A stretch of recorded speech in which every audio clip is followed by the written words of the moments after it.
al territorio? Allora, soluzioni. A un certo punto bisogna trovare una soluzione per venirne fuori. Chiedo a lei, dal punto di vista psicologico, perché le persone in questo momento sono scontente, amareggiate, eccetera, però sono ancora tranquille. Per cui io dico qualcosa si muove, ma voglio vedere come si muove. Qua voglio chiedere l'intervento di Moschini, chiedo anche lei il suo intervento.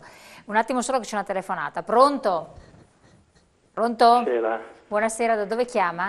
Chiamo da Padova e sono Italo. Sì, prego, signorita. Senta, io avrei diverse cosucce da dire, però se lei mi permette, siccome ha accennato ai 10 milioni di euro che vengono assegnati alla comunità slovena, io volevo farvi presente che ci sono almeno 20 milioni al mese che questo governo dà alla Deutsche Bank, e mi spiego. Io sono un pensionato INPS e lei sa che i pensionati INPS in Italia sono 17 milioni. Facendo un calcolo molto approssimativo, ci sono almeno 2-3 milioni di pensionati che non sopravvivono con la pensione, che hanno ottenuto dalle poste italiane, su cui viene versata la pensione, nella maggior parte dei casi, questi pensionati hanno chiesto un affidamento che è sempre di importo molto relativamente basso, però importante per un pensionato. E lo dico per esperienza personale, perché io, dopo mesi dalla richiesta, sono riuscito a farmi eliminare quel finanziamento, quel filo postale che mi sarebbe potuto anche essere molto utile, visto che non arrivo a fine mese. Cosa succede? Con un decreto legge di quest'anno, e guardi, mi piange il cuore perché ho perso i numeri esatti del decreto, la data e quant'altro, il governo ha stabilito che tutti quei pensionati che non utilizzano il fido imposta devono versare trimestralmente, con effetto retroattivo dal 2012, alla Deutsche Bank attraverso poste italiane, 5 euro al trimestre. Allora io quest'anno, in luglio, agosto, settembre, ottobre, ho ricevuto l'addebito di 5 euro che andavano a recuperare il 2012. Se i pensionati, 17 milioni che hanno un fido non adoperato, perché questo è previsto dalla legge, sono 2 milioni, la Deutsche Bank ci porta via 10 milioni di euro al mese, cioè 20 miliardi di lire ai pensionati italiani. Tanto per dire, non penso che i signori lì in sala questa cosa la sapessero, perché io ho lottato per farmi revocare il fido dalle poste italiane. Non penso che neanche persone preparatissime in studio sapessero questa cosa. Veniamo al tema di questa sera, se lei mi consente un altro minutino. Vede, io ho tantissimo rispetto per il signor sindaco che è lì in sala da voi, l'ho apprezzato negli interventi che ci sono stati durante l'alluvione, lo vedo una persona molto attiva, molto estroversa, molto partecipativa, però non so se il signor sindaco si rende conto che lei è un terminale debolissimo di un hardware potentissimo ed invalicabile. Ce l'ha detto lei adesso quando ci ha manifestato che sono andati a Roma e la polizia li hanno fermati. Allora diciamo che ci vorrebbe una grossa identificazione di tutti i sindaci d'Italia, gli 8-9 mila sindaci, con il problema dei cittadini in senso generale, e questi dovrebbero per esempio avere il coraggio di dare tutti e assieme le dimissioni, perché poi sono anche un terminale impositivo per lo Stato nei confronti dei cittadini. Ma c'è un'altra cosa dei suoi cittadini, che il 53% ormai è assodato che non vanno più a votare. E allora se facciamo un'analisi dei cittadini che andiamo a votare, vediamo che vanno a votare prevalentemente chi ha degli interessi in politica o su situazioni che hanno a che fare con la politica, se escludiamo i grillini da quel 47%.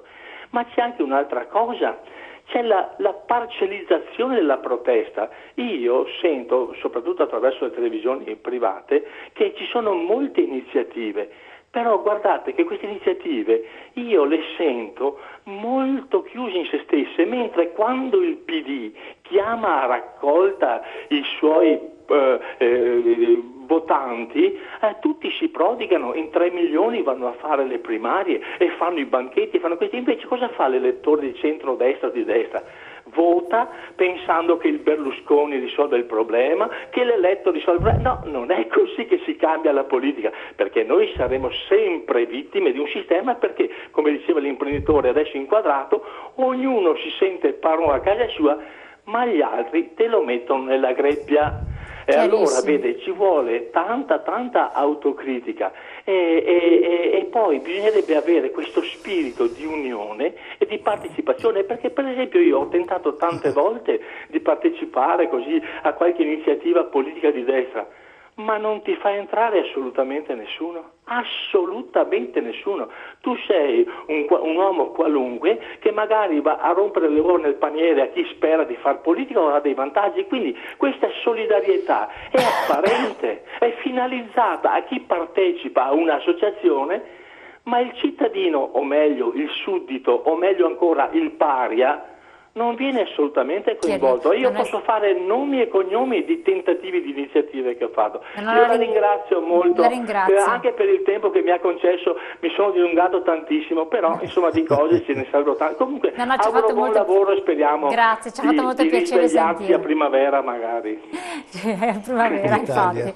Ecco, a questo proposito, il vostro movimento aperto e sottolineando alcuni aspetti che ha portato alla luce, cioè evidenziato il nostro telespettatore, vuole rispondere lei? Certo, intanto ringrazio il telespettatore per questo intervento così lucido e così preciso in quelli che sono i mali veri della nostra popolazione, cioè non riusciamo a collegarci, non riusciamo a fare gruppo, non riusciamo a fare squadra. È vero che c'è questa idea che dà un'idea di parcellizzazione comunque. Sicuramente, perché questa è la verità. Io quando esco dal Veneto e parlo dei Veneti mi dicono: ma tu ce l'hai un po' con i Veneti? Perché da come ti esprimi, sì, ce l'ho un po' con i Veneti, perché sono un popolo stupendo, dei gran lavoratori, riescono a fare cose incredibili, siamo delle eccellenze nel vero senso della parola e non riusciamo a lavorare insieme per farci valere nei confronti delle altre regioni del nostro paese, nei confronti dei nostri governanti. Ecco perché con questa organizzazione siamo partiti e ci siamo fatti affiancare dal dottor San Marco, proprio perché vogliamo studiare fino in fondo il fenomeno del Veneto, vogliamo studiare fino in fondo i perché dei tanti suicidi che ci sono stati, e lui ci ha dato delle risposte ben precise, magari in un intervento ci dirà i come e i perché. È stata la regione che ha pagato il prezzo più alto, abbiamo pagato il prezzo più alto perché siamo orgogliosi, perché non sappiamo cedere davanti alle difficoltà, perché piuttosto che non essere capaci di pagare lo stipendio ai nostri lavoratori, piuttosto che non essere capaci di pagare il nostro fornitore, ci siamo tolti la vita. Perché dobbiamo toglierci la vita? Assolutamente. Siamo stati traditi. C'è la possibilità. C'è una mail, dice Alfano traditore, cioè continuiamo a fare partiti, scissioni, partitini, e non è vero che il PD ha meno problemi del PDL, perché anche in casa PD ci sono già 4 correnti, 5 partecipanti e ci sarà l'ira di Dio. Continuiamo a frazionarci come nella Prima Repubblica, dove poi ognuno col 3-4% contava tantissimo per la formazione del governo, e questo secondo me è sbagliatissimo, perché ci vorrebbero 2 partiti, le famose chi va al governo e chi va all'opposizione. Certo. Però per quello volevo rispondere anche per quello che diceva della Deutsche Tele, è verità sacrosanta che questo... Quindi lo sapevate questa... Io non lo sapevo questa in particolare, però che sono 3 anni che la nostra politica governativa sia improntata alla finanza e alle banche, e sotto l'occhio di tutti. Prima sotto Monti e poi adesso sotto il Saccomanni. Continuiamo a fare regali su regali alle banche. Siamo d'accordo che devono sopravvivere. Gli italiani fanno tutti i sacrifici e le banche speculano su di noi e non ci prestano neanche... Vuole che non riusciamo a raccogliere quei 2 miliardi che adesso noi professionisti dovremo dare alle banche con il POS, e anziché impiegarli per il POS li diamo per sostenere qualche iniziativa a livello popolare. La signora Cancelliere arriva un'email che da maggio, cioè anche questo ultimamente... Ci copiamo sempre di scandali, di ridicolo, che ci ridono tutto il mondo, qualcuno l'ha detto prima, ha preso. Veramente è così. Da Alfano prima col caso del Kazan, la Cancellieri.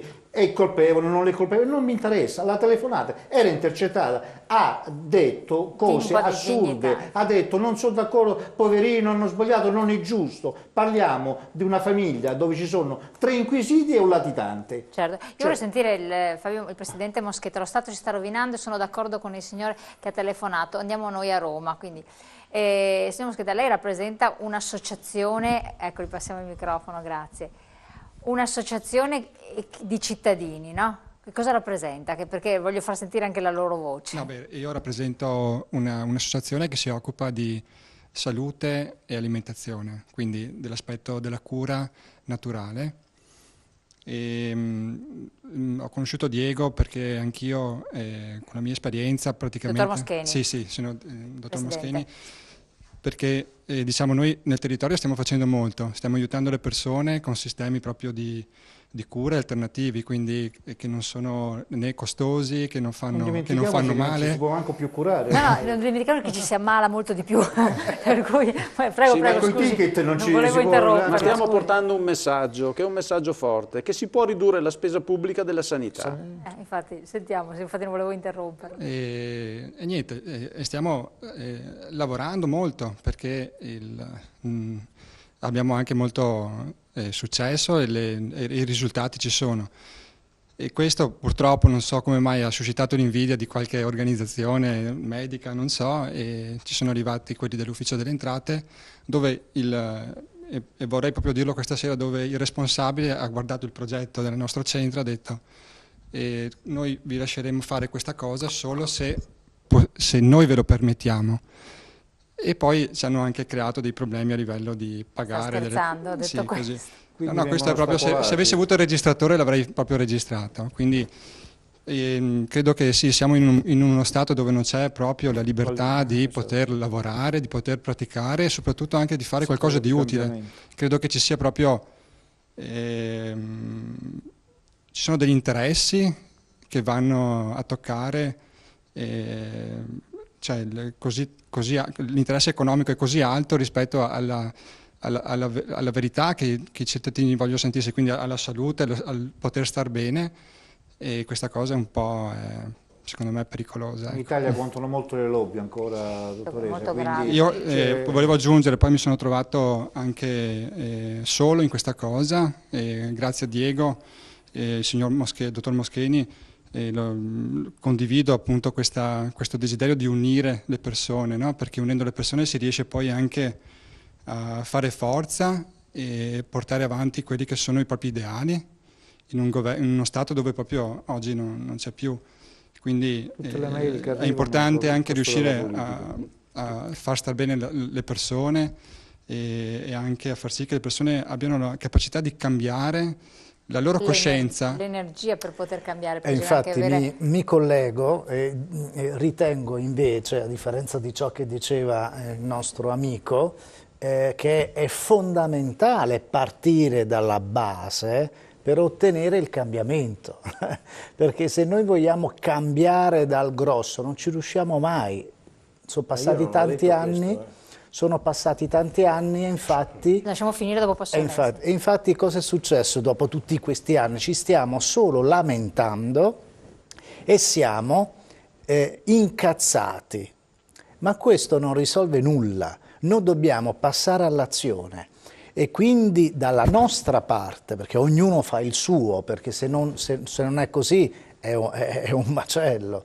E quindi noi nel nostro piccolo, ma stiamo parlando di centinaia e centinaia di persone, andiamo a dire non è finita. Non è finita. La rabbia che tu hai, che è giusto che tu ce l'abbia, e abbiamo bisogno, e ti diamo una mano, di trasformarla in energia.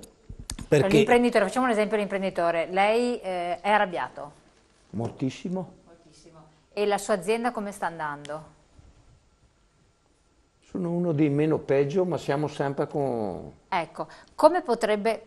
Facciamo un esempio concreto, perché allora a questo punto chi ci ascolta forse riesce a capire, perché sennò è difficile anche comprendere. E quindi potremmo trovare una persona che fa tanti sacrifici per poter stare a galla, ma tanti sacrifici, ma ovviamente è un essere umano, dove incomincia a sgretolarsi quella griglia psicologica importante, perché tutto si sorregge su questo, tutto. E se lui incomincia ad essere nervoso, incazzato, incomincia a non essere più armonioso con la moglie. Chi è la moglie? Una colonna portante per l'altra metà. E allora incominciamo a non essere più comunicativi, incominciamo a non valorizzare più la persona che amiamo, a smettere di credere. Con questi presupposti noi incominciamo ad avere una condizione dove i problemi si amplificano. Più i problemi si amplificano e più ovviamente noi perdiamo forza. Cosa potrebbe fare quindi? Come esempio, perché poi ce ne sono molti altri, poi voglio sentire anche i due giovani professionisti se sono contenti della loro situazione, se si sono avviati professionalmente oppure no, e quindi anche un consiglio. E quindi per partire dal basso, come dice Moschini, come dice anche i nostri ospiti. Esattamente. E dopo sentiamo cosa ne pensa, non voglio togliere la parola. Nelle conferenze che noi facciamo, e quindi non di una persona tu per tu, perché quando arriva tu per tu vuol dire che questa persona è ferita, è molto ferita e ha creato dei danni questa crisi alla persona e alla famiglia, quindi all'imprenditore, al lavoratore o alla famiglia, ma stiamo parlando di centinaia e centinaia di persone. Lo devo interrompere perché mi sa che c'è una telefonata che è sfuggita. Scusi, pronto? Pronto, buonasera signora. Buonasera, da dove chiama? Da Mantova. Prego, dica, scusi, è che non ho visto che c'era la telefonata in linea, prego. Allora, sono un artigiano che da 2 anni e mezzo, da quando è arrivato quell'ebreo di Monti, io non lavoro più come tanti altri miei colleghi. Allora, non ci sono tante cose da fare. O si insorge, o questo è un paese che, a parte che c'è una dittatura dal 2006, quando Napolitano lo hanno fatto vincere con una votazione bulgara, andatevelo a vedere in replica la Camera del Senato quando hanno eletto Napolitano. La prima è saltato fuori il nome, non valida, la seconda non valida, la terza Napolitano valida, per forza, era già stabilito a tavolino, ma a parte quello, provi come ha fatto vincere.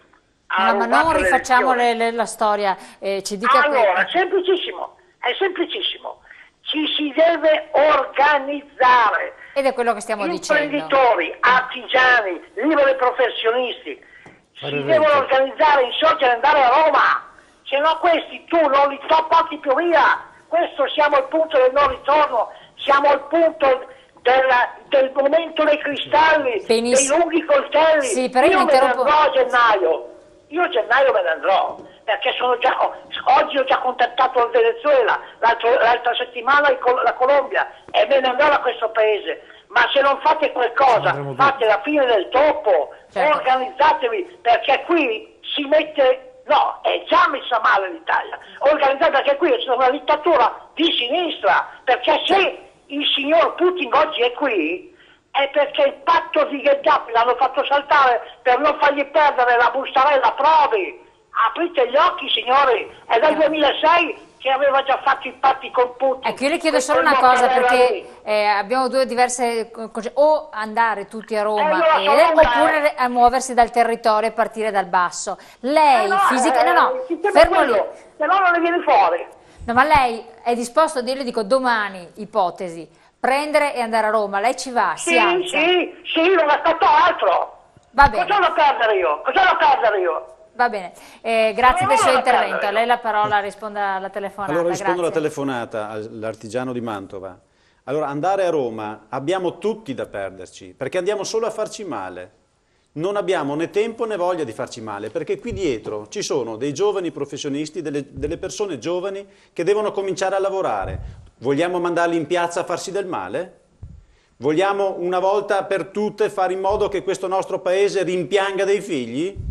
Non è questo l'obiettivo che abbiamo. Alle istituzioni gridiamo giù le mani dalla Costituzione, giù le mani dagli articoli 18 e 21 della Costituzione E per chi non li conoscesse, lo cito brevemente, il 18, i cittadini hanno diritto di associarsi liberamente, senza autorizzazione, per fini che non sono vietati ai singoli dalla legge penale, e il 21, tutti hanno diritto di manifestare liberamente il proprio pensiero con la parola, lo scritto e ogni altro mezzo di diffusione. Ma perché sono messi in discussione questi articoli? Saranno messi in discussione perché una volta che prenderanno in mano la Costituzione, metteranno mano probabilmente anche a questi articoli, e questo sarà il vero inizio della fine. Prego. Entrambi la parola avete chiesto. Sì. Sì. Allora, brevemente, che poi abbiamo la pubblicità che incombe di nuovo. Guardi, velocissimo. Allora, noi come Fede Contribuenti, se dopo qualcuno vorrà aderire, siamo tutti liberi. Si parte con lo sciopero fiscale. Cosa vuol dire? A rate mettiamo in piedi, non paghiamo l'IVA, non pagheremo l'IRAP, non pagheremo i contributi, non pagheremo delle cose.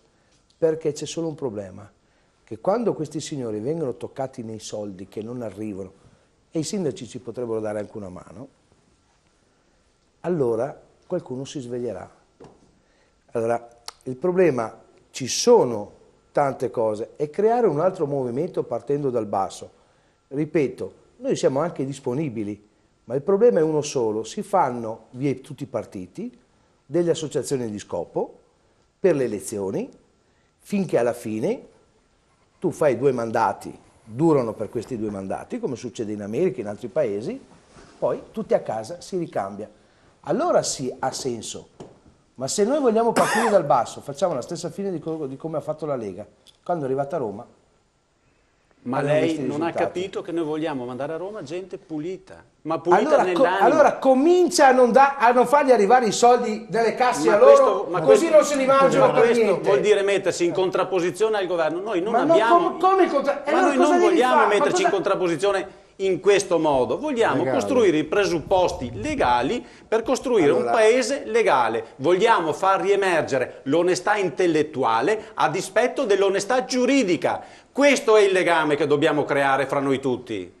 Ma guardate che quando c'era la democrazia cristiana erano i 4 che comandavano e dopo decidevano chi andava a Roma. Allora guardi, io sono figlio del 68 perché sono del 52, ho vissuto il 68, ho vissuto nel 70 gli anni di piombo, nel 78 l'omicidio Moro, abbiamo vissuto negli anni 80 le bombe, perché abbiamo vissuto Piazza Fontana, Bologna, la stazione. Abbiamo vissuto tutto un periodo difficilissimo. Vogliamo ripristinare quel periodo lì? Qualcosa che non interessa ai telespettatori, perché le mail che stanno arrivando sono tutte di un altro tenore, cioè siamo governati da un popolo da governanti messi lì dalle segreterie dei partiti di privilegiati che sono arroccati nelle loro caste e nei loro privilegi e non fanno nulla. Comunque Mosconi sta dicendo come risolvere questa situazione, cioè la gente lamenta di quello che è il dato di fatto, Sindaco.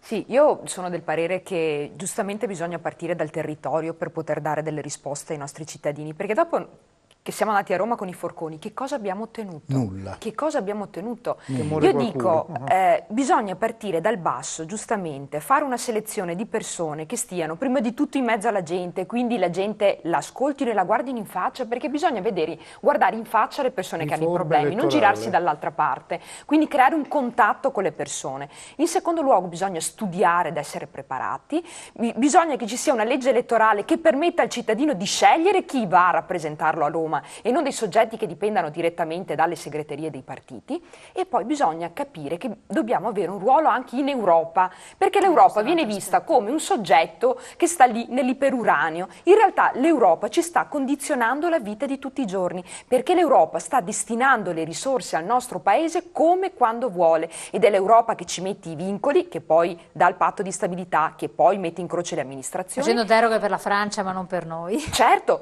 e anche lì dov'è il problema? Perché abbiamo dei rappresentanti a livello europeo che non ci rappresentano, che non ci fanno squadra. E questo è il problema di fondo. Quindi anche in Europa noi dobbiamo avere delle persone che fanno squadra e che facciano valere gli interessi del nostro territorio, non come è successo con la pesca a Chioggia. Potete parlare col sindaco di Chioggia, che è interessante, che un provvedimento che è stato preso e che ha penalizzato la pesca di Chioggia è perché chi avevamo lì in Europa si è disinteressato completamente. Ma anche in Europa allora, ma possiamo andare avanti regole uguali, abbiamo solo la stessa moneta, ma la fiscalità è diversa, la giustizia è diversa, e il mercato è diverso. Lo sappiamo, infatti. Pubblicità, poi torniamo insieme e sentiamo anche gli altri nostri due interlocutori ospiti.